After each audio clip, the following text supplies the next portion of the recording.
성경 말씀을 같이 찾아서 읽어보시겠습니다. 이사야서 20장 6절의 말씀을 같이 읽어보시겠습니다. 이사야서 20장 6절의 말씀을 같이 읽겠습니다. 그날에 이 해변 주민이 말하기를 우리가 믿던 나라 곧 우리가 아수르 왕에게서 벗어나기를 바라고 달려가서 도움을 구하던 나라가 이같이 되었은즉 우리가 어찌 능히 피하리요 하리라. 아멘.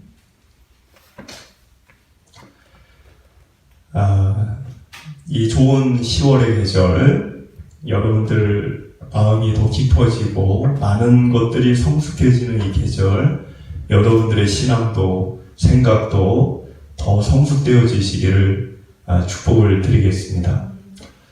저는 하나님을 믿습니다. 그리고 여기 계신 여러분들도 마찬가지시기 때문에 예배를 드리실 거라고 생각합니다.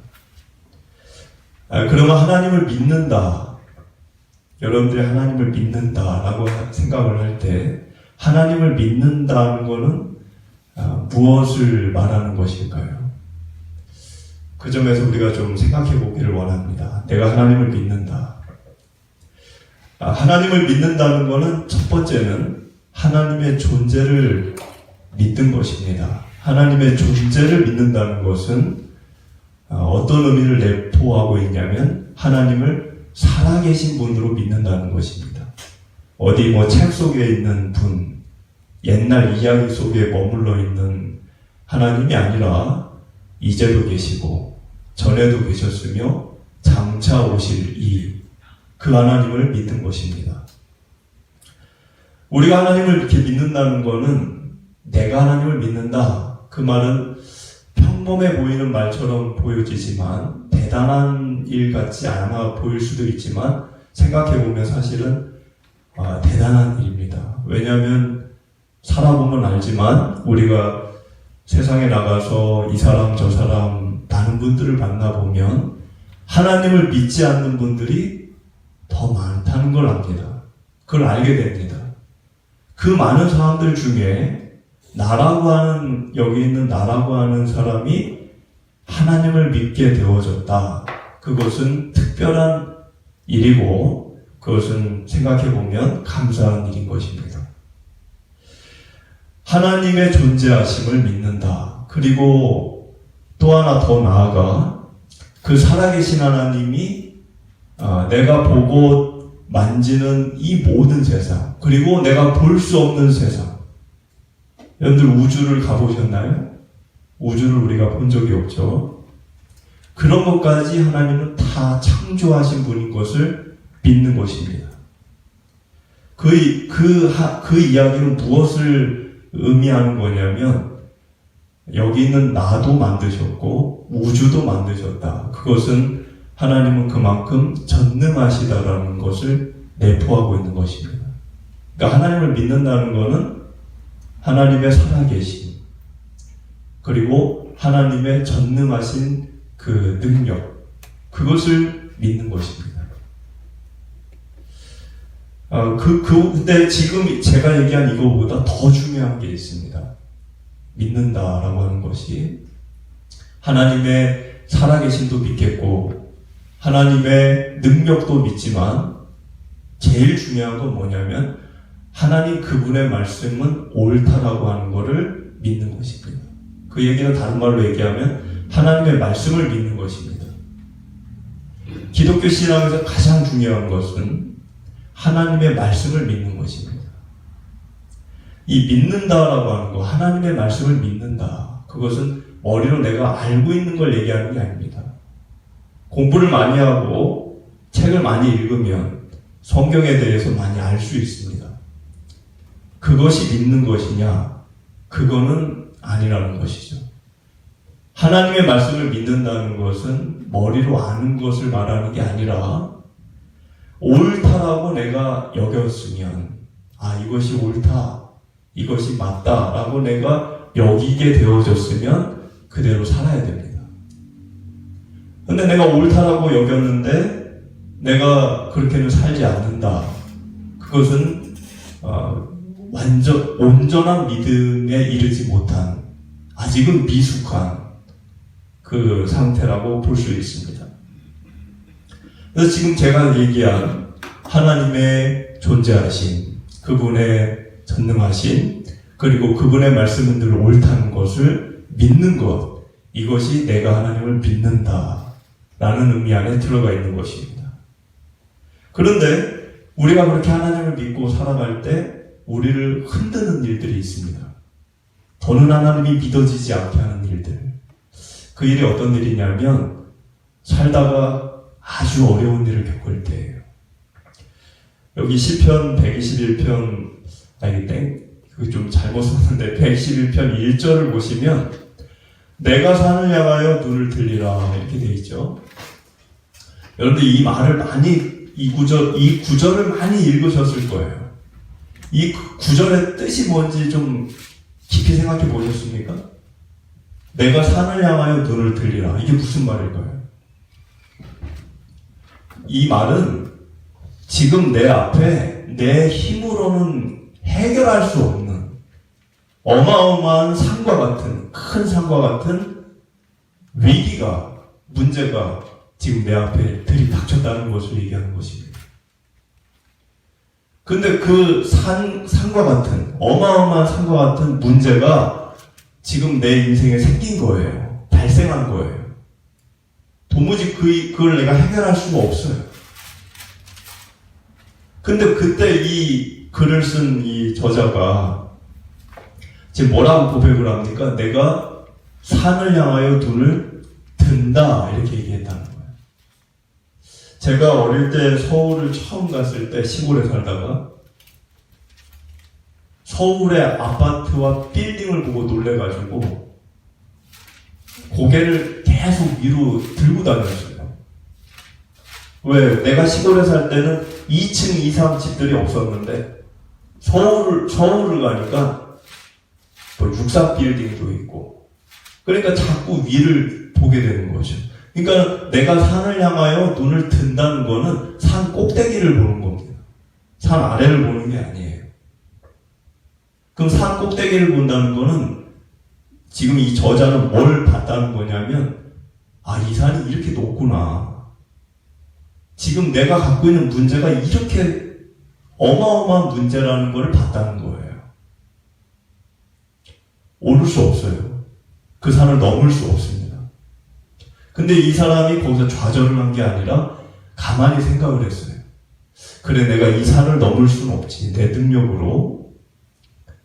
그럼 어떻게 할까? 생각을 해봤는데, 아, 이 산을 만든 분이 있다는 걸 생각하게 된 거예요. 이 산을 창조한 분이 있다. 만든 분이 있다. 그분이 누구예요? 하나님이시죠. 이 산이 나에게는 엄청 크지만 이 산보다 더 큰 분이 내 곁에 있다는 것을 알게 됐다는 거예요. 그래서 나의 도움이 어디서 올고, 천지를 지으신, 그러니까는 산을 지으신, 땅과 하늘을 지으신 그 하나님이, 그 하나님에게로부터 도움이 온다는 결론을 내렸다는 거예요. 이 글을 읽으면서 생각하는 거는 우리가 어려운 일을 겪을 때 믿음이 흔들립니다. 그런데 그 믿는다는 게 흔들릴 때 그 어려운 과정 중에서 하나님이 보이면 그러면 믿음이 흔들리지 않아요. 그런데 하나님이 안 보인다. 다른 것만 보인다. 하나님이 작게 보인다. 내가 갖고 있는 문제만 크게 보이고 하나님은 정말 희미하게 보인다. 그러면 무너지는 거예요. 그 산 앞에서 무너지는 거예요. 그런데 지금 우리가 이사야서를 나누고 있지만 남유다나 블레셋이나 애굽이 왜 망했을까요? 위기의 때 하나님이 보이지 않았어요. 그들에게. 그들은 하나님이 너무나 작게 보였어요. 그래서 이사야가 너희들 그러지 말아라. 하나님은 그런 분이 아니다. 하나님을 바라보아라 라고 수도 없이 외쳤지만 블레셋이나 애굽이나 남유다나 그 소리를 듣지를 않았어요. 그래서 결국은 망했습니다. 우리 1절을 한번 읽어보겠습니다. 1절. 아수르의 사르곤 왕이 다르단을 아스돗으로 보내매 그가 와서 아스돗을 쳐서 취하던 해니라. 여기 1절은 뭘 얘기하는 거냐면 이사야가 하나님의 말씀을 받았어요. 근데 그 하나님의 메시지, 그거를 받았던 그 때가 언젠지를 지금 기록한 겁니다. 근데 지금 1절을 보니까 하나님의 말씀을 받은 시기가 아수르의 사르곤 왕이 다르단이라는 거는 아수르 왕의 군대 장관이에요. 지금 우리나라로 얘기하면 국방부 장관쯤 되는 거예요. 그 원어는 타르탄인데 그 다르단을 블레셋 아스돗으로 보냈다는 거예요. 아스돗은 블레셋의 북쪽에 있는 블레셋의 5대 도시 중에 하나입니다. 왜 보냈을까요? 왜 아수르 사르곤 왕이 국방부 장관을 다르단을 왜 블레셋 아스돗으로 보냈을까요? 그 이유는 블레셋이라는 나라가 당시에 그 외교 정책을 그 왕이었던 야만이라는 왕이 애굽을 의지하고 그리고 아수르에게 등을 지고 있었어요. 아수르를 싫어했어요. 블레셋이. 애굽을 좋아하고. 그러니까 이 아수르 왕이 나를 싫어해? 나에게 등을 돌려? 가만 안 두겠다. 그래가지고 군대를 붙여가지고 그 국방부 장관쯤 되는 군대 장관 그 다르단을 보낸 겁니다. 그래서 결국은 이 아스돗이라는 이 도시가 망해버려요. 아수르 군대에 의해서. 이 야만이 왕이 나라가 망하니까 도망을 가요. 어디로? 애굽으로 도망가요. 그러니까 애굽 왕에게 구걸을 합니다. 살려주십시오. 아수르가 우리를 점령했습니다. 그러니까 이 애굽의 왕이 그래? 그럼 내가 걱정하지 말아라. 내가 그 아수르 물리쳐 줄게. 호언장담을 했습니다. 근데 정작 아수르 군대가 애굽을 위협해 오니까 이 애굽의 왕이 약속을 해놓고도 언제 그랬냐는 듯이 이 야만이 블레셋 아스돗의 왕을 그 아수르 군대에게 내어줍니다. 넘겨줘 버려요. 죽이든지 살리든지 알아서 끌고 가라고. 이런 일이 벌어지고 있을 때 어떤 일이 있었다는 거예요? 이사야가 하나님의 말씀을 받았다는 거예요. 그래서 1절은 그걸 얘기하는 겁니다. 우리 2절을 읽어볼까요?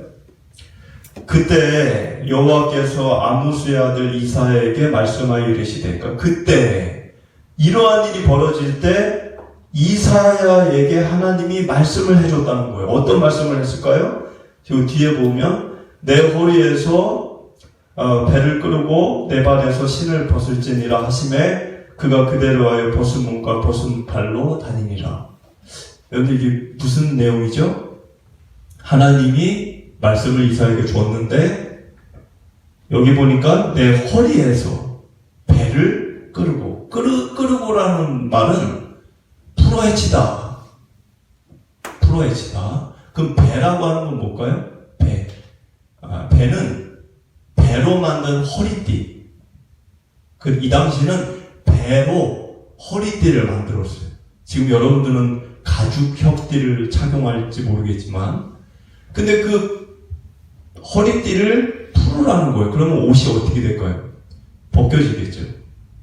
그리고 신발을 벗고, 그리고 어떻게 해라? 다니라. 왜 그러니까 쉽게 얘기하면 이거예요. 옷 벗고 신발 신지 말고 길거리를 돌아다니라는 거예요.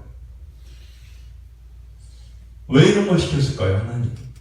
그것은 애굽이 조만간 저 애굽이 아수르에게 멸망을 당해서 애굽의 사람들이 빨가벗김 당하고 벌거벗김 당하고 신발도 신지 못하고 끌려갈 것을 이사야에게 이러한 일을 하면서 그들에게 전해주라고 하기 위해, 그들에게 그것을 알게 하기 위해, 너희들이 지금 이렇게 될 거라는 걸 알려주기 위해 이사야에게 이러한 것을 말씀해 주었다는 겁니다. 참 재미있는 것은, 재밌다고 해야 될까요? 근데 하여튼 하나님은 선지자에게 말씀을 전하게 하실 때 입으로만 가서 전하게 하지 않았어요. 성경을 보면 어떤 행동을 하면서 메시지를 전하게 하는 일들이 많습니다. 이사야만 그런 게 아니에요. 호세아를 보면 북이스라엘이 우상 숭배, 그러니까 영적으로 음란한 우상을 숭배할 때 하나님이 너희들이 나를 버리고 우상을 좋아하지만 그럼에도 불구하고 나는 너희들을 버리지 않고 사랑하고 있다는 것을 전해주기 위해 호세아가 음란한 아내 고멜을 아내로 맞이하도록 시키셨어요. 입으로만 전하게 하지 않았다는 거예요. 그리고 예레미야의 경우도 남유다가 바벨론에게 맞서지 말고 항복을 해서 바벨론 나라 왕의 그 밑에 그 바벨론 왕을 섬기는 것이 지금으로서는 남유다에게 하나님이 하시고자 하는 일이라는 것을 알게 하기 위해 이 예레미야가 목에 멍에를 메고 돌아다니게 했습니다. 또한 유다와 예루살렘의 교만함이, 유다가 교만했으니까 그 교만함이 썩어져서 나중에는 사용할 수 없는 일이 될 거라는 것을 알게 해주기 위해 하나님이 예레미야에게 그 아까 배로 만든 혁띠 있죠? 배로 만든 허리띠를 풀어서 유브라데 강가 돌틈에다가 넣어놓게 했어요. 그 시간이 흐르니까 그게 썩어버리죠. 그 썩어서 쓸모가 없게 되었을 것을 다시 꺼내게 했습니다. 왜 이런 일을 하실까요?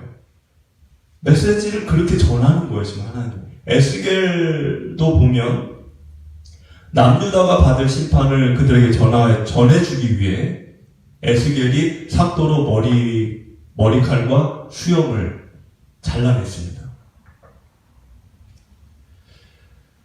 지금 이사야도 그런 거예요. 이사야도 옷을 벗고 신발을 신지 않고 애굽에 가서 너희들이 이렇게 될 처지가 되어졌다는 것을 하나님이 전하게 하셨다는 겁니다. 자, 이 장면을 보면서 제가 느낀 거는 이런 것까지 어떻게 순종을 할 수 있었을까? 아무리 선지자라고 해도 옷을 벗고 신발을 신지 않고, 여러분 이 이사야가 몇 년간 이렇게 한 줄 알아요? 무려 3년 동안 옷도 안 입고 신발도 안 신고 무려 3년 동안 하나님이 그렇게 돌아다니게 했습니다. 만약 하나님이 저에게 원주 시내를 일주일만 그냥 옷도 입지 말고 신발도 신지 말고 돌아다녀라 그러면 내가 그걸 할 수 있을까? 아니, 나뿐만 아니라 대한민국에 있는 어떤 목사도 그걸 할 수 있을까? 그런데 이사야는 3년간이나 그거를 했다는 거예요. 이게 참 이해가 안 됐습니다, 저는. 이게 가능한 일일까? 왜냐하면 그 자체가 조롱의 대상, 수치스러움의 대상, 미친 사람 취급하겠죠. 지금 오늘날 같으면 공연 음란 죄로 그냥 끌려가요. 할 수도 없어요, 사실. 오늘날은. 근데 왜 이사야는 그렇게 했을까요? 제가 이사야가 어떻게 이겨냈을까? 아무리 생각해봐도 두 가지밖에는 결론이 나지 않는 거예요. 첫 번째는 이 이사야는 지금 자기에게 말도 안 되는 일을 하라고 하는 분이 누군지를 정확히 알았습니다. 우리가 아는 거하고 방식이 달라요. 여러분들과 저는 그런 경험을 해본 적이 없지만 이사야는 이사야서 6장에서 하나님을 직접 만난 사람입니다. 이사야 6장을 보면 성전에서 보호자에 앉으신 하나님을 만나 배웠어요. 눈으로 봤다라고 써있어요, 거기. 근데 모세도 하나님을 눈으로 본 적이 없어요. 지나가시고 나서 등 뒤만 봤지. 하나님을 정면에서 본 사람 이사야가 유일해요. 제가 보니까. 이거는 우리가 경험한 하나님하고는 좀 다른 거죠. 그리고 하나님 주변에 있는 6날개로 날고 있는 스랍들도 봤어요. 이사야는 지금 말도 안 되는 이 일을 시키는 분이 누군지를 정확히 알고 있었습니다. 그리고 또 한 가지는 이사야는 유다 백성들을 너무나 사랑했어요. 너무나. 목까지 바칠 정도로 자기 목숨을 던질 정도로. 이 두 가지가 있었기 때문에 그거를 할 수 있었다. 저는 그렇게밖에는 결론이 나지 않습니다. 뜨거운 사랑, 그리고 하나님이 누군지를 만나고 경험하고 보게 되었다는 것. 성경을 보면 이사야만 그럴까요? 아니에요. 우리가 늘 존경하는 성경의 위인들은 다 그런 모습이 있습니다. 오늘 노아를 생각해 보십시오. 산에다가 배를 만들라 했죠. 그거 만드는 동안 얼마나 미친 사람 취급을 받았겠습니까? 근데 순종했어요. 갈 바를 알지 못했는데 주님이 가라고 하니까 어디로 가야 될지도 모르고 뭔지도 모르겠는데 무조건 서쪽으로 간 사람이 아브라함. 그가 100세 얻은 아들을 독자 이삭을 번제로 바치라고 했을 때 주저없이 바쳤습니다. 물론 하나님이 이삭을 죽이진 않았죠. 그리고 하나님이 말씀하시는 대로 믿어지지도 않고 머리로 계산도 안 되지만 그냥 순종하고 가라면 가고 서라면 서고 그렇게 백성들을 이끌고 40년 동안 하나님 말씀만 순종했던 사람이 모세입니다. 그리고 아까 언급했던 호세야, 예레미야, 에스겔 다 똑같아요. 말도 안 되는 걸 시킨 거를 다 했어요. 이유가 뭘까요? 왜 그들은 이해가 안 되고 알 수도 없는 일을 하라는 거를 사람들에게 부끄럽고 수치스러운 일이 조롱의 대상이 되는 일을 왜 순종하고 했을까? 그것은 여러분들이 예배 때 수십 번도 더 고백드리는 주님이라는 단어에 다 들어가 있습니다. 주님이라고 하는 단어는 입으로만 고백하는 단어가 아니에요. 마태복음 7장에서는 입으로만 주여 주여 한다고 주님의 자녀가 되는 게 아니라고 이야기합니다. 주님이라고 하는 말은 아무나 하는 게 아니에요, 사실. 주님은 내가 주인이 아니라는 거죠. 그럼 그 하나님이 주님이라는 거는 하나님이 내 모든 것의 주인이라는 거예요. 그러니까 주인이면은 주인이 하라는 대로 하는 거죠. 여러분들이 주인으로서 갖고 있는 여러 가지 것들이 있죠. 다 여러분 거잖아요. 여러분들이 옮길 수 있고, 여러분들이 폐기할 수도 있고, 사용할 수도 있고, 결정은 누가 해요? 여러분이 하는 거죠. 우리가 주님이라고 고백하는 그 고백 속에 사실은 다 들어가 있는 거예요. 그런데도 이해가 안 되죠. 왜 말도 안 되는 걸 할까? 이 부분을 조금 더 깊이 생각해 보겠습니다. 여러분들, 이해가 먼저일까요? 믿음이 먼저일까요? 간단히 얘기하면 세상 사람들은 어떻게 얘기합니까? 야, 하나님을 어떻게 무조건 믿냐? 설명을 해봐, 제대로. 이해가 되게. 아니면 증거를 보여줘, 증거를 대봐. 그럼 믿을게. 여러분들, 이해가 되고 나서 믿는다는 거죠. 그 사람들 논리는. 그럼 이해가 먼저예요? 믿음이 먼저예요? 세상 방식은 이해가 먼저예요. 증거가 있어야 믿는 거지, 증거도 없고 설명도 없는데 어떻게 믿어요? 무턱대고. 근데 성경은 사실 반대라는 걸 아셔야 합니다. 히브리서 11장 1절, 2절을 보면 믿음은 바라는 것들의 실상이요 보이지 않는 것들의 증거니 선진들이 이로써 증거를 얻었다 이렇게 얘기합니다. 여러분들 이 앞에 있는 구절에서 단어를 유심히 보면 이 앞에 있는 단어 중에 실상과 증거라는 단어가 있습니다. 그럼 실상과 증거는 이해에 속한 겁니까? 믿음에 속한 겁니까? 실상과 증거는 이해에 속한 거예요. 그러니까 증거가 있으면 이해가 되는 거예요.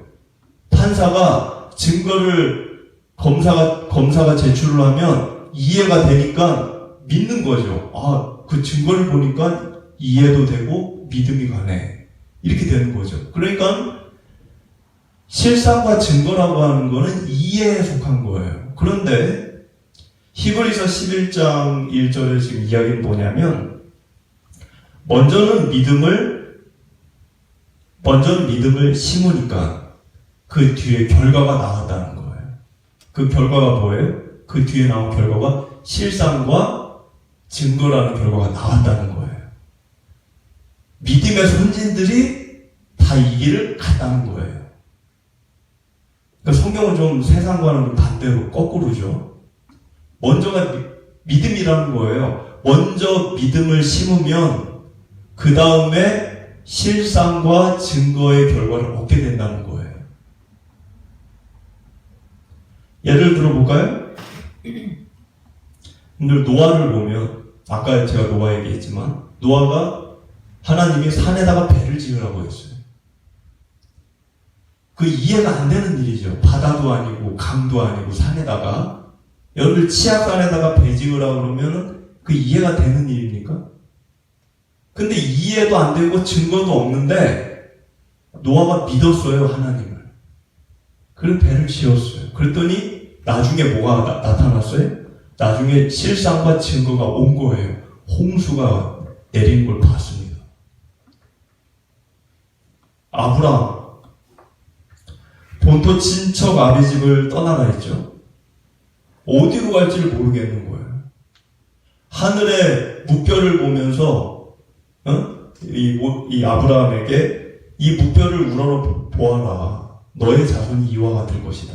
그게 믿어지는 일이니까 지금 아브라함의 자식도 없는 상황에 아들도 없는 상황에 그 별처럼 내 자식이 많아진다는 게 그 이해도 안 되고 증거도 없는 거예요. 근데 아브라함이 성경에 보니까 뭐라고 돼 있어요? 믿었다고 돼 있어요. 그랬더니 이스라엘이라는 나라가 여전히 지금까지 있는 겁니다. 증거를 얻은 거예요.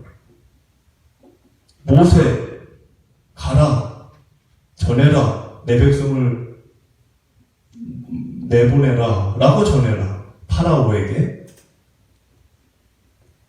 그게 가능한 일입니까? 그 당시에? 여러분들 지금 그 얘기는 무슨 얘기냐면 여러분들에게 김정은에게 가서 북한 백성을 내보내 주라고 얘기하라는 거와 같은 거예요. 아니면 그보다 더 심한 거예요. 갈 수 있습니까 여러분들? 갈 수 있겠어요? 뭐 하나님이 밤에 나타나가지고 야 북한에 넘어가라 내 백성을 내놓아 할 수 있겠어요? 근데 그거를 믿었기 때문에 하나님 말씀을 믿었기 때문에 순종을 하고 했습니다. 이해도 안 되고 증거도 없는데 그랬더니 가나안에 도착을 한 거예요. 호렙산에서 그것을 회상했겠죠 모세가. 호렙산이 아니라 느보산이죠. 그러니까 이 믿음의 선진들이 이로써 증거를 얻었느니라. 히브리서 11장 2절. 그게 그런 의미라는 거예요. 그러니까 이사야가 왜 말이 안 되는 걸 했을까? 그건 우리 세상 방식대로 생각해서는 안 됩니다. 우리 3절을 한번 읽어보겠습니다. 3절. 여호와께서 이르시되 나의 종 이사야가 3년 동안 벗은 몸과 벗은 발로 다니며 애국과 구수에 대하여 징조와 예표가 되었느니라. 벗었다라는 거는 여러분들 상상하기에는 뭐 아무것도 안 입었다 이렇게 생각할 수 있는데 그건 아니고 제가 학자들 이렇게 주석을 보니까 속옷 정도는 입은 것으로 이렇게 그 정도만 입고 다닌 것도 벗었다라고 그 당시에는 했다라고 합니다. 그래서 그렇게 생각이 또 들기도 하는데, 그러면 이 구절이 3절이라는 이 구절이 저와 여러분들하고는 무관한 구절일까요? 왜? 우리는 벗을 일이 없으니까. 그 무관한 구절일까? 생각을 해보면 그렇지 않습니다. 지금도 여전히 주님의 뜻을 전하는 메신저가 되려면 전제되어져야 될 게 있어요. 그게 뭐냐? 때로는 부끄러움과 수치스러움을 감당해야 합니다. 하다못해 교회 안 다니는 사람들하고 식사를 할 때 나 혼자 식사 기도를 하는 것도 부끄러움을 감내해야 될 때가 있어요. 서울 큰 교회, 이름만 대면 아는 엄청나게 큰 교회. 근데 그 교회 목사님이 직접 저한테 얘기하는 걸 들었는데, 자기가 전도하러 갔다가 이렇게 목사가 왔다고 하니까 기분 나빠가지고 그 집회에 있는 사람이 물벼락을, 빵켓으로 물을 쏟아가지고 물벼락을 맞으신다는 얘기를 들었어요. 여러분들, 우리 지금도 저와 여러분들이 하나님의 뜻을 세상에서 전해야 되겠다. 그러면 수치와 부끄러움은 안 따라올 수가 없어요. 이사야만 겪는 게 아니에요.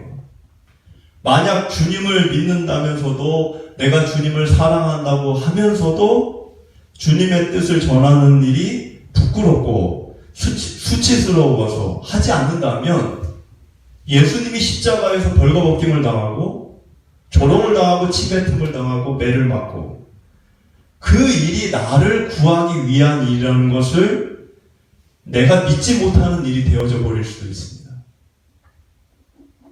이사야는 3년이라는 기간 동안 사람들에게 손가락질 당하고 조롱을 당하고 그런 수치의 대상이 될지라도 하나님의 뜻을 전하는 일을 했다는 거예요. 우리 4절을 읽어보겠습니다. 이와 같이 애굽의 포로와 구스에 사로잡힌 자가 아수르 왕에게 끌려갈 때 젊은 자나 늙은 자가 다 벗은 몸과 벗은 발로 볼기까지 드러내요. 애굽의 수치를 보이리니. 그러니까 이와 같이 누구처럼? 이사야처럼 애굽 사람들 모두가 남녀노소 할 것 없이 젊은 자, 늙은 자, 모두가 언젠가는 전부 다 벌거벗김을 당하고 전부 다 신발도 못 신고 끌려갈 거라는 거예요. 우리 5절, 6절을 읽어보겠습니다. 그들이 바라던 구스와 자랑하던 애굽으로 말미암아 그들이 놀라고 부끄러워할 것이라. 6절 마지막. 그날에 이 해변 주민이 말하기를 우리가 믿던 나라 곧 우리가 아수르 왕에게서 벗어나기를 바라고 달려가서 도움을 구하던 나라가 이같이 되었은즉 우리가 어찌 능히 피하리요 하리라. 여기 6절의 해변의 주민이라는 것은 정확히는 블레셋을 얘기하는 겁니다. 그런데 조금 범위를 넓히면 광범위하게 얘기하면 남유다까지 해당이 돼요. 그러니까 지금 얘기하는 게 뭐예요? 6절에 얘기하는 거는 블레셋 그리고 남유다, 이들이 하나님을 바라고 하나님을 자랑해야 되는데, 남유다는 더구나 더 그렇죠. 하나님이 얼마나 그 노예 생활할 때부터 그들을 구출해서 광야를 건너서 나라 정착까지 시켰잖아요. 그럼 누구를 자랑해야 됩니까? 하나님을 자랑해야죠. 자기들 도우셨으니까. 그런데 지금 5절을 보니까 뭐라고 써있어요? 그들이 바라던 구스, 자랑하던 애굽.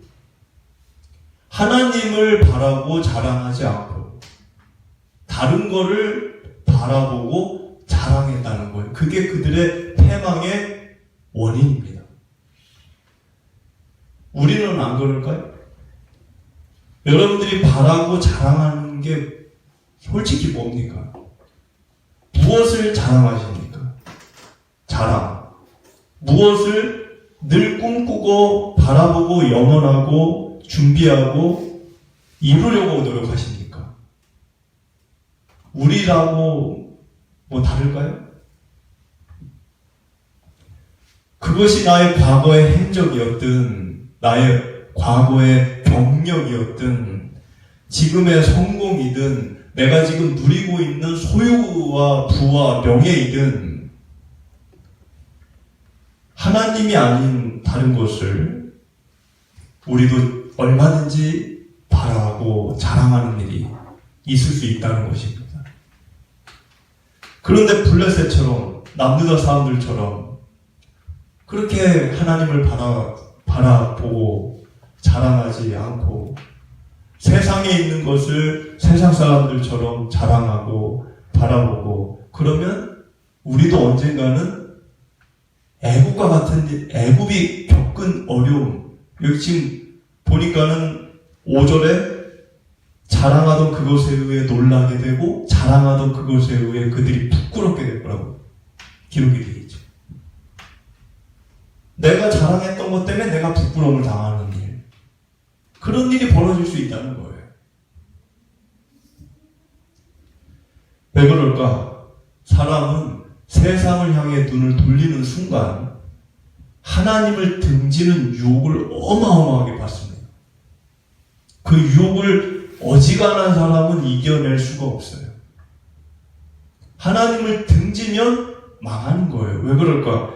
그분이 우리 생명의 근원이시고 지금 내가 만지고 누리고 소유한 모든 것의 주가 하나님이시기 때문에 그렇습니다.